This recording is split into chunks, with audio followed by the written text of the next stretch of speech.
So, if you've been playing Arknights Endfield and you're confused about how weapon upgrading actually works, trust me, the game barely explains any of it. Character leveling is straightforward enough, but the weapon essence system is where things start getting complicated because it's basically an artifact grind system similar to Genshin Impact, Honkai Star Rail, and Zenless Zone Zero.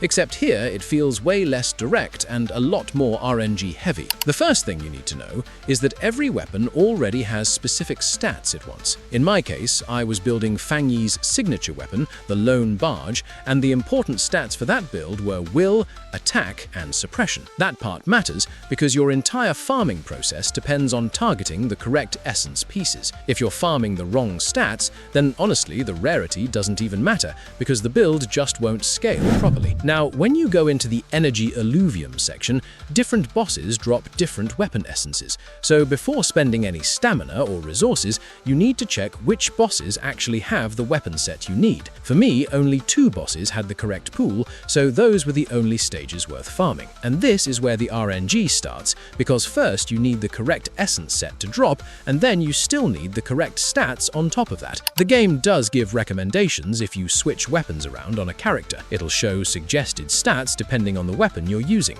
So one setup might want electric damage boost and efficacy, while another wants intellect arts boost or twilight. But realistically, if you have the signature weapon, that's usually the one you should commit to, because the stat scaling and synergy are designed around it. Once you actually start farming essence, you'll notice the yellow stats are the upgraded ones.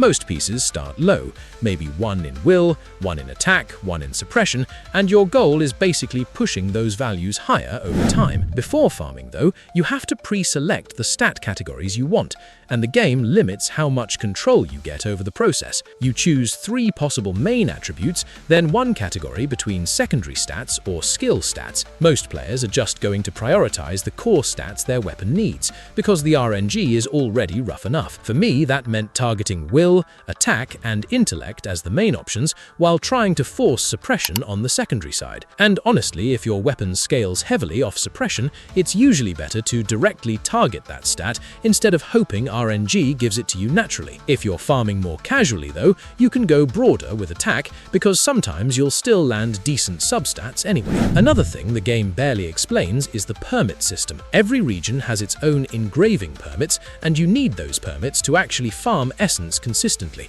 So before doing runs, you need to go into the regional shop and buy the correct permits for that area. Wuling has its own permits, other regions have different versions, and without them you're basically locked out of efficient farming. After clearing a boss and claiming rewards, this is where you really need to pay attention. Don't just look at rarity, look at the actual symbol tied to the stats you want. Every essence has a unique icon in the middle, and once you learn the symbol connected to your preferred stat combination, farming becomes much easier, because you can instantly tell what's useful and what's trash. For example, I specifically wanted Will, Attack, and Suppression together, so if something missing one of those stats, I ignored it immediately. If something had Intellect, Attack, and Suppression but no Will, then it wasn't good enough for my build. Once I found the correct combination, I locked the piece instantly so I wouldn't accidentally feed it away later. Now, the upgrading process itself is another layer entirely, because unlike most gacha games, you're not using standard XP materials here.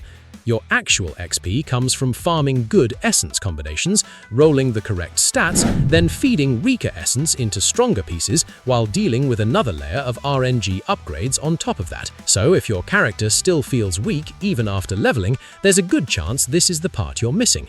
You're not farming weapon XP anymore, you're farming perfect essence rolls, then slowly upgrading those pieces until the build finally starts coming together properly.